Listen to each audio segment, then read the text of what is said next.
Many of you watching have probably poured lots of time into clubs like BPA or HOSA in your high school years. And I get it, I also did that. But here's the reality check. I think that most of these skills are no longer relevant, and the project you probably stressed over is likely to be forgotten. Like the time you could have spent there could have been spent on working a real job, where you can make money, or learning a hard skill, like coding, playing an instrument, or learning a new sport. And I would say in the end, these competitions simply aren't worth your time. And I'll go into why. And for those that have already been done with high school, let me know if I get anything right or I'm just completely wrong. But basically, for those who are unfamiliar with these competitions, they're basically formatted towards high school students. They're supposed to help them develop skills like for medicine, or BPA for business, DECA for many other careers. And I think the structure they simulate is very artificial. Like you have a rubric, right?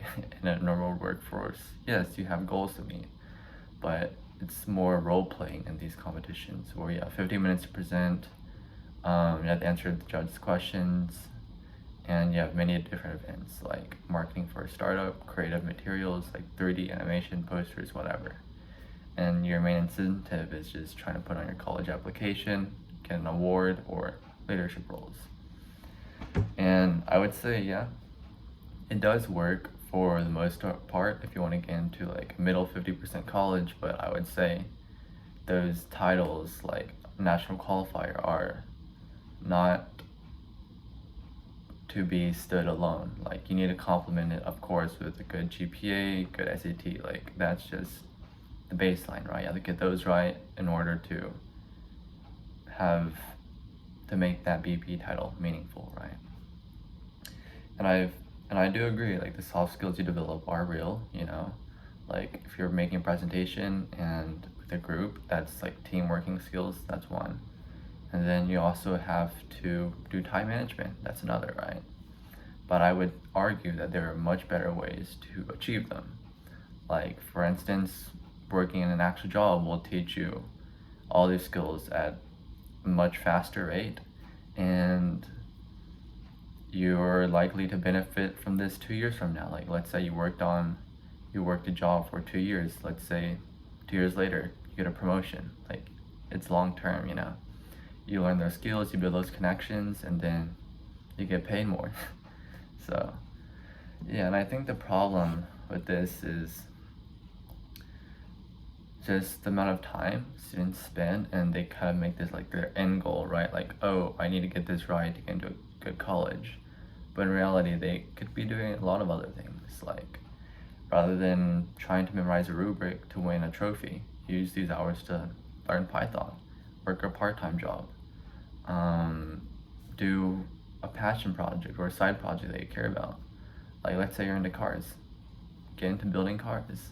Or let's say you also like engineering, you can make like a ramp for your local senior living home. Like these are all things you can do, but obviously you don't have to do them if you're not really passionate about them. Like let's say you're just a very active person, like might as well start running a 5K, get better at those times, and then join a group, and then you'll all help each other out. Like there's many good uses of your time, and they don't actually have to translate to getting into college. I mean, running, that's good for your health and many other things. And anyway, that's besides the point. And another problem I find with HOSA and BPA is the very low bar to entry. Like all you have to do is pay $50 a year, and then you're set. Like anyone can join. And the thing is, the misconception that many people get is people will simply pay $50 to just put this on their resume. Like, oh, I was in DECA, but not many students realize that lots of other people do that as well. And the fact that you can basically make a lot of things up. Like you can essentially make up the fact that you're an officer of this club without actually being that.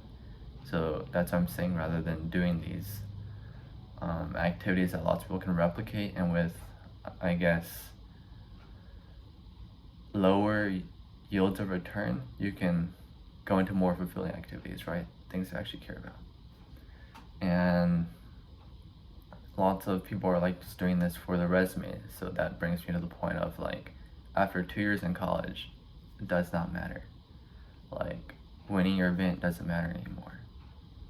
Like, the person who got a certification in a pharmacy tech or learned the language has a lot more to benefit, because 2 years later they're probably still building on that.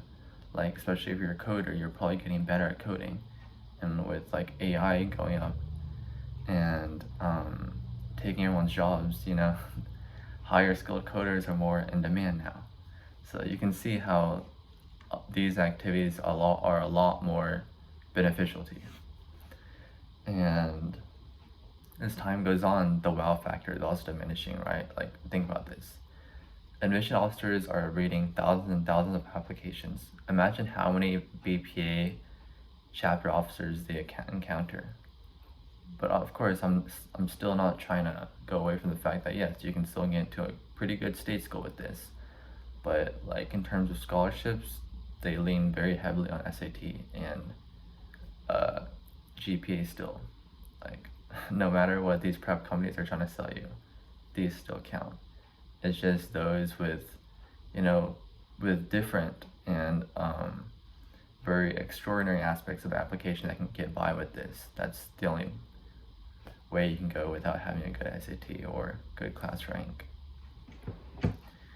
And I do say that there are some, you know,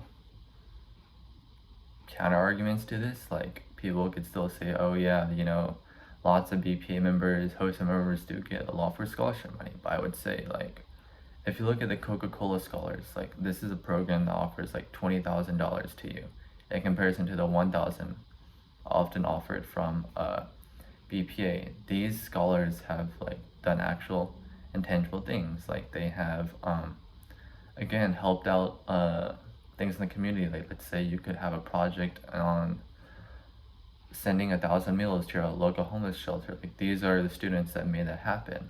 Or these are also students who, you know, worked hard, and let's say they're athletes. You know, these are students who are going to be intercollegiate athletes in college, who are going to do very well. So I'm saying, I guess HOSA and BPA aren't going to be your end all be all, because in the end, like, let's say you don't do that, and instead you work a job like Chick-fil-A. They have a pretty good scholarship program for students, you know, especially if you spent like 2 years as a worker and you move up to manager, you'll get money either way. And I'm not trying to say that you should just, you know, make something you don't care about entirely. Like, I know that lots of people will mistake this video as a sign to, oh, make the nonprofit to better the application to stand out from the rest, but colleges can see that. Like, they can see that, oh, this guy doesn't know what he's talking about. Like, this 16-year-old is thinking about trying to make a nonprofit to, I don't know, cure cancer. Like, this guy barely knows anything in comparison to actual industry professionals who have been working on that.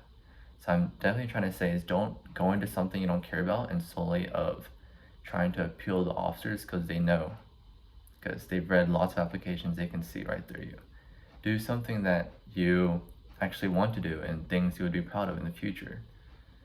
So, like, let's say you're in engineering, like, maybe you can make a ramp for your local senior living home, because I know, like, that's a problem that many people face, right? Because if they don't have a ramp, that can be seen as like ableism, because that's how lots of people like travel nowadays. Like, stairs doesn't work for everyone, so you also need an accessibility ramp. Or let's say you wanted to make, I don't know, bird homes in your local community to like solve the lowering population of this bird due to pollution or something. Like, these are all things you can do. And so yeah, definitely do not make a useless nonprofit that you won't care about in 2 years either. That is another problem out of the scope of this video, but very similar. And so yeah, like, I think that students should realize it sooner, because if you realize it too late, you've just spent a lot of time for nothing. That translates to nothing as well, which is kind of what made me make this video. So all I'm trying to say is, I hope you guys, you know, think deeply about what you want to do in the future, and think about something you want to do right now, like something you'd be proud of. Get some friends together for this as well. Like, who says you have to do this alone? And if you're in DECA, I do want to kind of ask you a question before you guys start commenting away and hating on this video. Do you actually feel like you're learning business, or are you just learning, to win the competition? And so yeah, that's what I want to leave you off with.